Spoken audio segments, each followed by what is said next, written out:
Okay guys, welcome back to the Wood-Fired Backyard. As I told you before, we'll be learning how to make my signature Southwestern baked beans. And here we all have it out in front of us. We're going to start today. I have a mix of beans here. This has some really just beautiful color, and this is why I use these particular beans. I have black beans and white beans and kidney beans. I have some black-eyed peas in here. But you can use whatever you like. There's no special recipe on this. I've completely just invented this, so you can use whatever you want, whatever you prefer. Inside of this recipe, once you boil your beans, pull them off the stove, let them cool, and then what we're going to do there, well, all I've done here is I've just mixed all these beans together. I've added about 4 to 5 cups of water, and then I'm going to add, for sweetness, we're going to add some brown sugar and a little tomato ketchup and just regular prepared mustard. And right here I have a little bit of Worcestershire sauce, and then we're going to add some salt and pepper, and of course I have some fresh sweet white onion, and we have some fresh green peppers. We're just going to mix all these in, and then we're going to put it in this pan and put it right on the grill, and we're going to smoke it with the meat.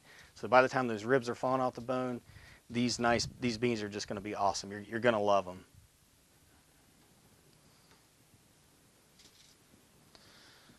All right, guys, we're just going to mix everything right in here. We're going to mix it in this bowl. Our ketchup. And these beans are great with any dish. I mean, I serve them with pork and chicken. I love to serve them, especially with ribs. They're a great little side item.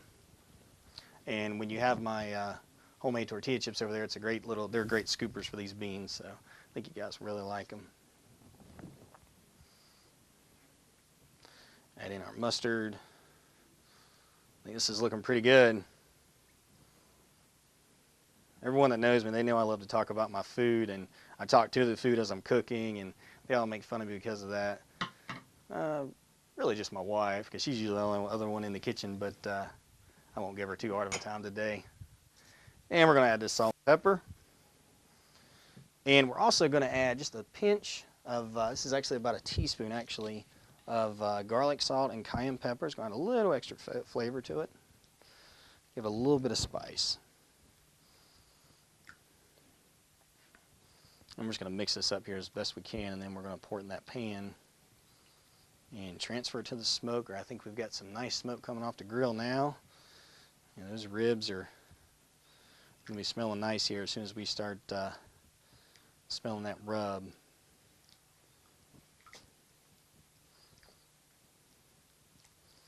Okay. Let's pour these in this pan, and hopefully we won't spill too much or I will be in trouble. My wife will yell at me or you or somebody. She's going to yell at somebody. I won't give her too hard of a time. She's really cute. If you guys that I've catered for in the past, you know that my wife is a big part of my business, and she helps me out all the time. She goes on all the jobs with me. She's my assistant. So she's actually back there now. She's in charge of making sure I say everything right. She holds up signs for me, and she does a really nice job. So she's the boss. So we don't want to make a mess, or we're going to be in trouble. Guys, our beans are ready. I got them covered with foil. We're going to take them out and put them on the smoker next to the ribs. And I tell you what, when these come off, they're going to be great. These flavors are going to blend, and you're going to love them. I'll be right back.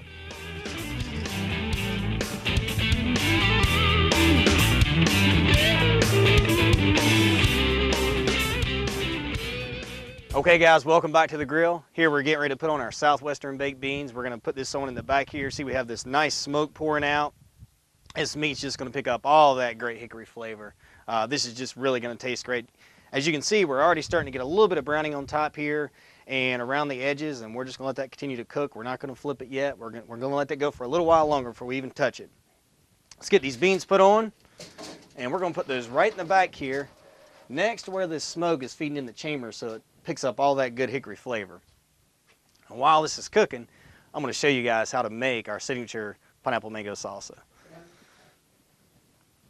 All right. So first off, most important part about making pineapple mango salsa is selecting a great fruit. I go through the store, I smell all the pineapples. I want to make sure they're a little soft. They just have, I mean, they smell wonderful. I mean, it almost smells as good as this mango. Now, this mango is awesome. This mango is nice and soft. You don't want it too firm. You don't want it too soft. It's got to be just right. as you can see, a little indention as I press on it, and it just has a wonderful smell. So it's going to be great. So next we're going to go ahead and I'm going to show you guys how to slice up this this fresh pineapple. And what we're going to do is first I'm going to slice off the root, and then I'm going to slice off the crown, and that way we have a nice flat surface to, you know, cut around the edges.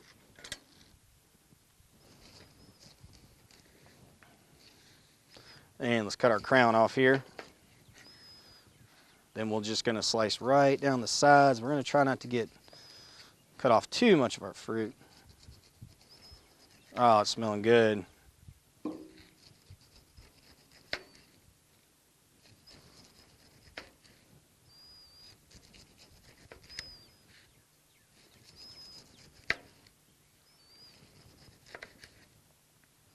Oh yeah.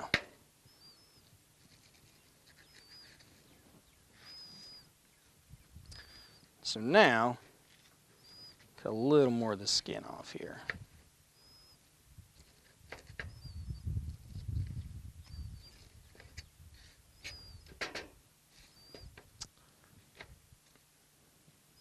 Now what we can do is if you just take a small paring knife and you can kind of cut out, you can just kind of cut these out right here. You can kind of just cut across and a little diagonal here, and you can cut these out and get rid of those. So we'll work on that for a little while. And once we get all these out, we're going to cut it in just some small chunks, and we'll get the mango cut up. We'll do that in small chunks as well, and we'll get it all mixed in a bowl.